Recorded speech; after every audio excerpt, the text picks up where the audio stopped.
yet again, Arson fans, for the second episode of AB Reactions TWD, The Walking Dead. That's right.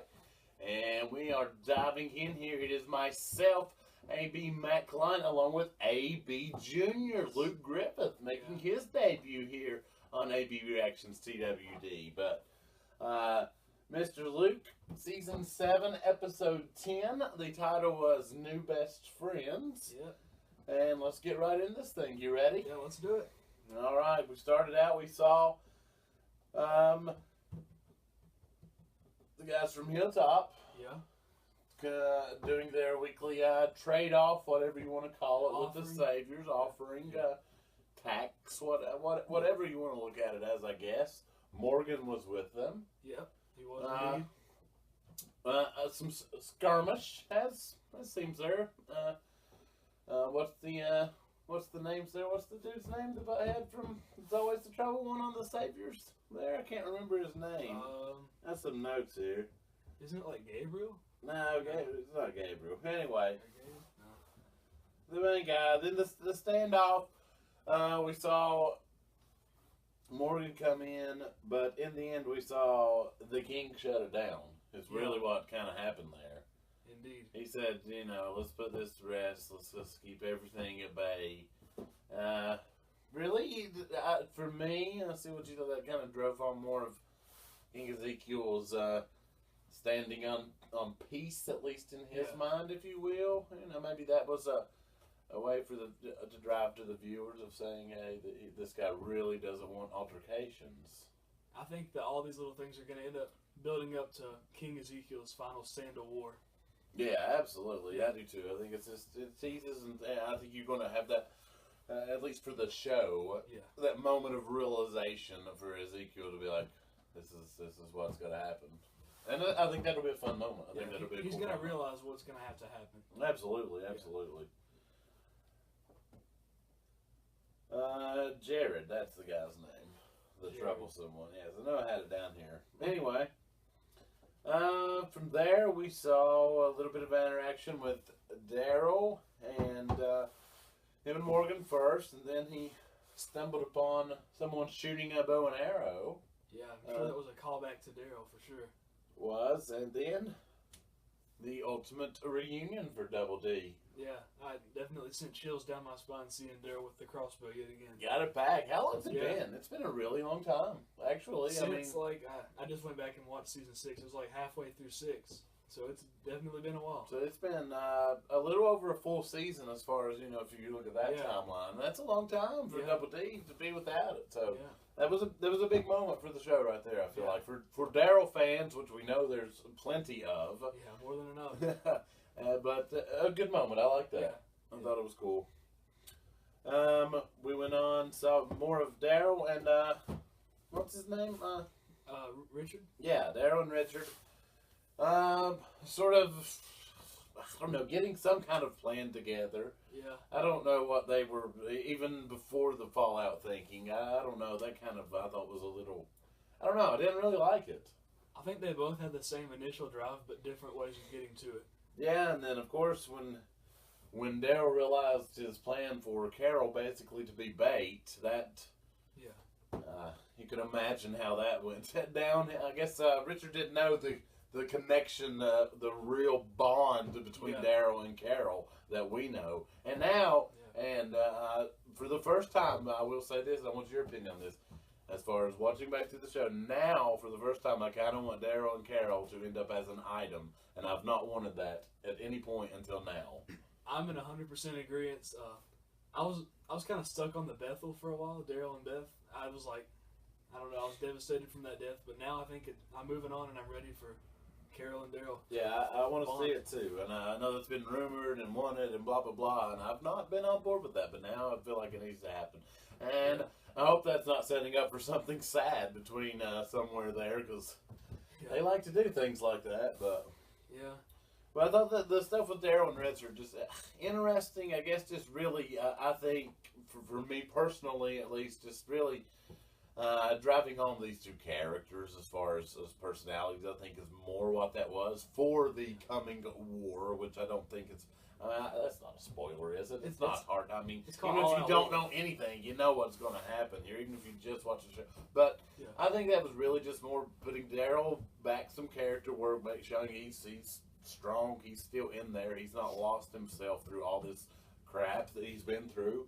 And just showing Richard, who is with the same goal, but definitely has some different tactics and thoughts in his mind on maybe ways to get there, which I think will come into play throughout the rest of this season, actually. And let's see, from there we went back to everyone's favorite. We'll comment on this. How about the trailer, the tractor trailer, the trailer there with the Western scene that pretty much was exactly the same trailer from Smokey and the Bandit. That blew up on the internet, and rightfully so. For me, I think. What's your opinion on it? I think it's pretty cool. I mean, I don't think it means anything too big. Yeah, I mean, I've saw already fan theories breaking down the Walking Dead is inside the Smokey and the Bandit universe, and I mean, okay, sure, if you want to believe that, then I don't think that hurts anything, and I hope to goodness there's a Burt Reynolds zombie somewhere out there that comes up sometime. I will pop for that, but I thought it was cool. I think it's the showrunners probably just a little tribute to something they like. Somebody probably likes Smokey the Bandit. I was like, wouldn't it be cool if we did this? That's what I see. I think a bad problem that Walking Dead fans has is they overthink. Like, this isn't some big thing. I think it was just a nod from the show producers. Yeah, that's where I'll look at it too. I think it was very cool. And last week or maybe the week before last, you had the Trans Am in the scene, and maybe they just did that and they got in their heads. I don't know. I thought it was cool. However you chalk it up, honestly, and from there right into the junkyard. The Scavengers. The Scavengers. That's from what I understand revealed on the Talking Dead to be known as the Scavengers. I saw some stuff that said that wasn't supposed to be leaked yet, as far as the name. That what's his face? A little error there. So I don't know that that's true, but nonetheless, it does appear that the Scavengers are going to be the name of the Junkyard Dogs is what I was hoping for, but you know. And the leader, what was her name? Jadis. Jadis. And she was definitely an interesting woman after we got to seeing some of her. An interesting haircut as well. She did have an interesting haircut. But you know, I don't know that her haircut isn't really more realistically reflective of type haircuts you would see in a zombie apocalypse type America, because unless you're just lucky, you're not going to have a barber or a stylist. You're doing it yourself. I don't think that's reflected as much in the main cast, and for obvious reasons. It just it promos, what have you. But if this were real, you have longer hair. I have no hair. It's easy for me. It would be hard for you to keep it kempt up and trimmed up and whatever. Yeah, if I tried to trim my hair myself, I'd pull a Jadis. Yeah, so you know, I thought that was kind of an interesting, possibly more realistic reflection of something as far as her look, and definitely them living in the junkyard. I think it was supposed to reflect upon that they've just kind of been there in their own little crazy containment. But it appeared to be a good setup they had, though. I mean, they appeared to definitely have resources and a pretty safe establishment. So I think the garbage dump's a perfect camouflage. Yeah, absolutely. I think it's a great holdout. Absolutely, and resources there. You dig through. I mean, anybody that's ever been near a landfill or something of that knows there's definitely stuff there that could be useful. There's stuff there that's useful right now at times when you go, let alone in the middle of a zombie apocalypse. Yeah, you know what they say: one man's trash is another man's trash. That's right. And in a zombie apocalypse, I'll take it all. I'll take anything. I don't care if it stinks. But now we saw interesting interaction, a bit of another standoff kind of with Rick and Jadis, and then. He demanded for Father Gabriel to be shown that he's okay, and then to at least my surprise, Father Gabriel with a bit of badassery, if you will, was stepping up and the knife. Yeah, he grabbed the knife and he kind of turned the tides on the situation. Big character development in Father Gabriel. It was, and we saw that slowly developing. I think in Gabriel for a bit as far as. toughening up, maybe. Yeah. And I thought it was cool. And he should be. He's been through a lot. Yeah. But yeah, but interesting. He definitely set the fireworks ablaze. Was what happened. But then that led to the standoff. Basically, they said, "Listen, Rick, we will work with you. We will help you. We want to see that you're man enough. You're worth it. You're really in this." And Rick's like, "Okay, sure. I'm in. Let's do this." Well, I bet he regretted that decision. Yeah, he went up, as she said. Yeah, exactly. And we saw the introduction of Winslow. Who can forget Winslow? Man. This thing. Awesome. The whole scene, the fight scene, the Rick going down there and all that, I thought it was incredible. Did you enjoy it? Yeah. I actually got the pleasure of viewing this episode with ABJr. And he pointed out that this scene almost felt like a boss fight in a video game. Yeah. I can agree. I'm in agreement on that. I think that's a very accurate description. It was cool. I saw people, and I'm interested in your take on this. And this is, I don't know, I can't 100% confirm. But for me, how I saw it, as far as the origin story, was that it was one of their people who had built himself some crazy armor who had somehow died and turned, and they kind of made a pit out of that. Is that how you took it? I mean, honestly, I could see this going a lot of ways. Perhaps they armored a zombie, or a walker. My bad. I thought they said it. This was, I forget the name. They said this. Well, we knew him. This was something. Yeah. I don't know. I just saw a lot of debate on that, but that's how I took it. Be. And I'm curious. Yeah. I was curious your take on that. I could honestly see it happening because I mean, having a walker with the name Winslow could already mean. I mean. Yeah, but you don't usually name a walker. And to me, to think if there's already a walker there that you're struggling to work with, how are you going to get all that crazy armor on him without getting hit yourself? So I think it was probably one of theirs that just unfortunately got turned. And, but the fight scene was awesome. I really feel like this really just more strengthening Rick character-wise, as he's been on a bit of a downward slope, but now rising back. If you see him on Walking Dead power rankings as far as characters, and that's interesting. You can look those up online. I was looking at one earlier. Negan's still near the top, but Rick moving back up as far as getting his power back. The Rick-tatorship is coming right back. That's right. And I'm not sure if you're aware of this, but very, very interesting. Coming from the top scene when he's on top of the trash just defeated, and that smile, that you know. Yeah, the smile. Did you see rumors that it's just a technical glitch, or 2 that it was a bird, or 3 that it was a helicopter or an airplane? But in the background, you can see far in the distance a black small blotch that is not really in the shape of anything, but it's so far back that it wouldn't be. Most people are saying that they think it's just a technical error, which I understand, but for me, a show of this caliber, it's hard for me to believe that they would let even that small thing creep by. So I don't know, but I don't know. Did you see anything about that? I watched the GIF multiple times, actually. I honestly am going to stick with the bird, because, I mean, you see crows and stuff in a trash dump, but, I mean... I don't really think a plane is the most realistic theory, but I mean, hey, you really don't know anymore in this show. Well, I've thought about this as far as if it could be a plane. Yeah. I think that it very, very well plausibly could be, even in this universe, just because if you were, I know people near, you know this as well, near another arson family home in the state of Tennessee that the dude has a little plane right there. If it's a zombie apocalypse, and you have a plane and some fuel stocked, why couldn't you have saved enough to where in a year or 2, if you decide you need to take a flight for whatever reason? So I think it's a possibility. I don't think it was a glitch. I just do not see them not catching that to leave that in. That just seems that my mind cannot believe that. The Walking Dead is too strict on this stuff. They pay attention to every little detail. That's exactly where I'm at on that. So I don't know. I think it's very interesting. I also think it could be just completely the team saying, let's throw this little thing moving back here and just mess with our fans and get them to making theories and stuff.